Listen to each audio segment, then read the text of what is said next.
Students, I am Dr. Shilpa K. Gowda, Associate Professor, Department of UCE, SJBIT. Today, I am going to explain the topics related to communication system. So first, we'll start with the third generation. So here, the third generation system supports high-speed packet switch data up to 2 Mbps. And here, UMTS, that is a Universal Mobile Telecommunication System, and CDMA 2000 are the two main 3G networks which are being used. UMTS is a successor of a GSM, while a CDMA 2000 is a successor of IS-95.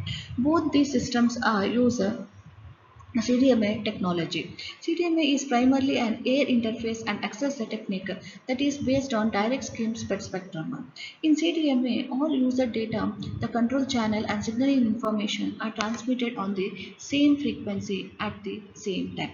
Also, CDMA uses a powerful error control codes. Next, fourth generation.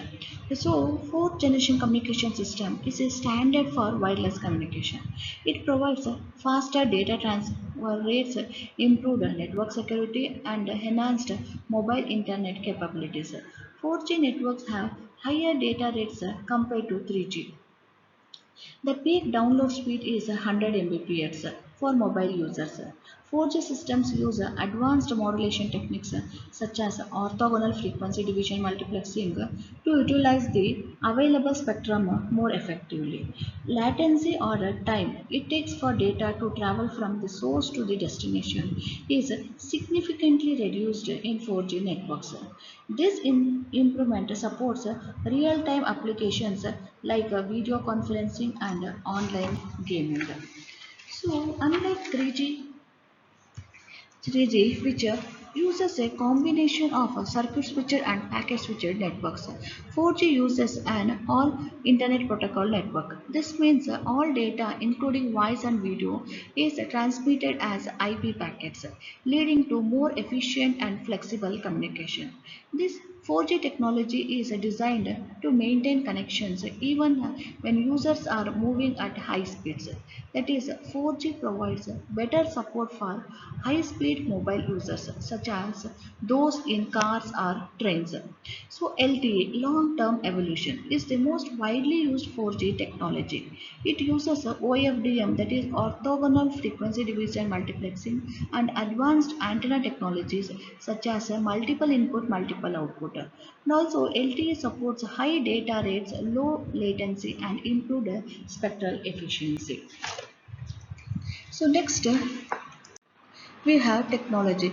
This uploading the some of the uses of this 4G technology are downloading and uploading the large files, streaming high quality videos, playing games, HD video calling, live streaming, online gaming, amended mobile web access, IP telephony, high definition mobile TV, video conferencing, better download speed, high voice quality, easy access to the internet, social networks, streaming media and video calling, higher bandwidth, speeds of up to 100 Mbps.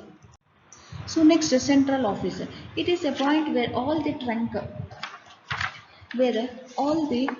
lines are conveyed which are coming from your homes, offices, etc. Suppose you have a telephone at your home and the trunk line of this telephone is firstly hit at your area central office. Now your local central office will make a further routing of the phone call. It's like when you make a request on internet, it hits to default gateway and then gateway towards it to ISP network.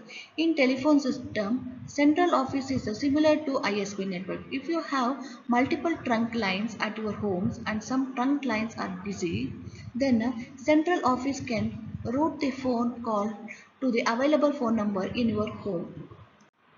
This is a trunk line, the main line between a home telephone network, more specifically to PBX of home, and central office is a trunk line. It is similar to the fiber optic cable present in our home router. The number of simultaneous phone calls depends on number of trunk lines. If we have two trunk lines in our home, then we can able to take or receive two phone calls at a time. It is a connection line between a central office to your PBX. You can refer the above image for better understanding. Trunk line typically used to connect switching center in telephone system. Each trunk line has a separate phone numbers. So if you have three trunk lines, then you have three phone numbers. This is PSTN, that is Public Switched Telephone Network. In simple words, it is network of central offices.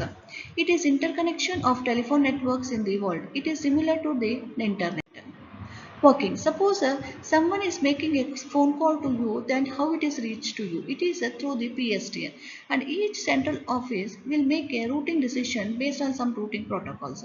It is similar to forwarding in routers on internet.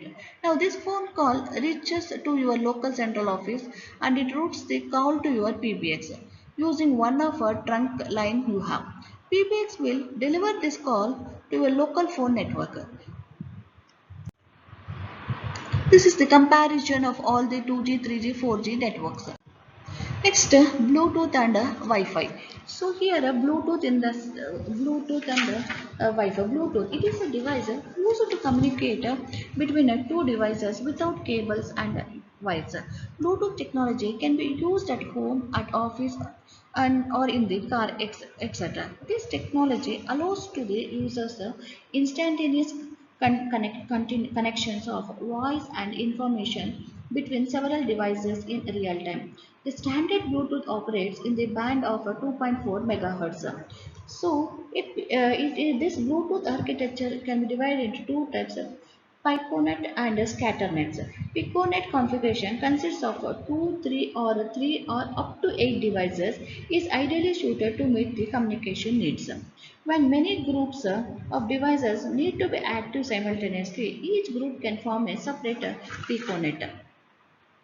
Piconnets with the overlapping coverage can coexist and operate independently. A scatter net is formed by interconnecting multiple piconnets. The connections are formed by bridge nodes which are member of two or more piconnets. A bridge node can send and receive packets in each piconnet and also forward packets from one piconnet to another.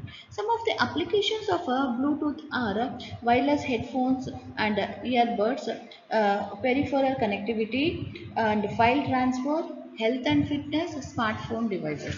So these are some of the applications of Bluetooth. Next, we have Wi-Fi. Wi-Fi in the sense wireless local area network or wireless LAN.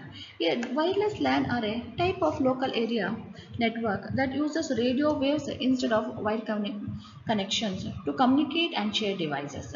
Wireless local area networks have become a fundamental part of modern networking, allowing for greater flexibility, mobility, and convenience. Wireless LAN is commonly known as Wi-Fi. Some of the advantages of using this Wi-Fi are installation. Wireless LANs are very easy to install. There is no requirement for wiring every workstation and every room. This easy of installation makes wireless LANs internally flexible. Next, portability. So it is a company moves to a new location. The wireless system is much easier to move more than ripping up of all the cables that a wired system would have smacked throughout the buildings. User mobility. The movable users require that they are connected to the network regardless of where they are because they want simultaneous access to the network. Cost. After providing a wireless access to the infrastructure via an access point for the first user, adding more users to the wireless network will not increase the cost. While in wired system, every new user is added with an individual wire or cable which increases the cost. So some of the disadvantages of this the wireless are quality of service of wireless local area network is lower than wired local area network due to lower bandwidth availability, higher error data rates due to interference, and also the use of license free spectrum however increases the risk of network security and in-band interference. So these are the some of the advantages of using some of the advantages of using a Wi-Fi network. This Wi-Fi network is also called as wireless local area network or a wireless LAN. So